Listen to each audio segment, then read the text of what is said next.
BNP সব সময় জনগণের বিপদে আপদে পাশে থাকার জন্য চেষ্টা করেন। প্রবাসীদের সহযোগিতায় বাংলাদেশ এগিয়ে যাবে।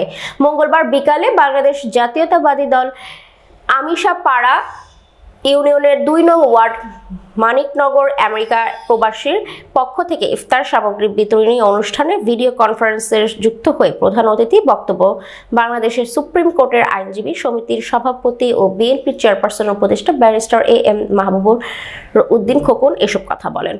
এ সময় উপস্থিত ছিলেন নোয়াখালী জেলা স্বেচ্ছাসেবক দলের সিনিয়র সহসভাপতি মোহাম্মদ জাহাঙ্গীর আলম, খলিলুর রহমান বিশ্ববিদ্যালয় ছাত্র দলের সাবেক সাংগঠনিক সম্পাদক ও আমেরিকা প্রবাসী শাহ আলম, জেলা ছাত্র দলের সাবেক সদস্য রাফসান হোসেন, বিএনপি নেতা সালে আহমেদ, মাস্টার নজরুল ইসলাম, শফিকুল ইসলাম সেলিম, যুবদল নেতা ইমন, রাকিব, অপু, রাজু, সুমন, দাউদ, প্রিয়াস, জিয়াউর রহমান সহ ইউনিয়ন বিএনপি সহ অঙ্গ সহযোগী সংগঠনের নেতৃবৃন্দ। অনুষ্ঠান শেষে সাবেক ছাত্র নেতা ও বিশিষ্ট ব্যবসায়ী সোহেল চৌধুরীর আয়োজনে ইফতার পার্টি অনুষ্ঠিত হয়।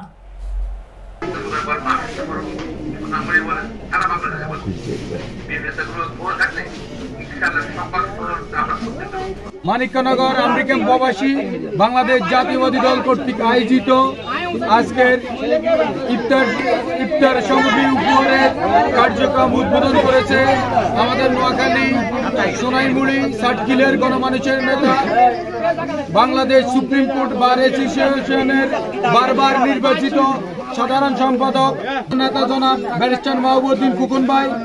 বিগত দিনে পেশিবাদী সরকারের আমলেও আমাদের এই কার্যক্রম অব্যাহত ছিল, এখনো আছে।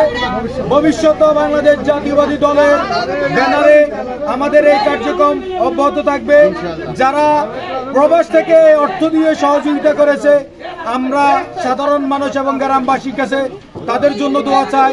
দেশ নায়ক তারেক রহমানের জন্য দোয়া চাই।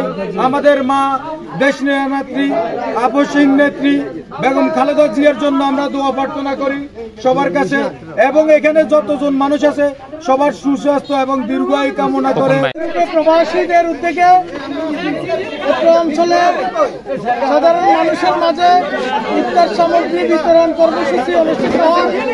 এই কর্মসূচি উদ্বোধন করে বিএনপি চেয়ারপারসনের সম্মানিত উপদেষ্টা, বাংলাদেশ সুপ্রিম কোর্ট বার অ্যাসোসিয়েশনের সংগ্রামী সভাপতি, সাতক্ষীরা সোনাইমুড়ি গণমানুষের নেতা জননেতা ব্যারিস্টার AM মাহবুবুদ্দিন খোকন ভাই ভার্চুয়ালি স্কাইপের মাধ্যমে আমাদের জনগণের উদ্দেশ্যে বক্তব্য রেখেছেন। তিনি দেশনেত্রী বেগম খালেদা জিয়া, তারেক রহমান সহ সবার দোয়া প্রার্থনা করেছেন এবং জাতীয়তাবাদী দলের নেতা কর্মীদেরকে ঐক্যবদ্ধভাবে জাতীয়তাবাদী দলকে সংগঠিত করার উদাত্ত আহ্বান জানিয়েছেন।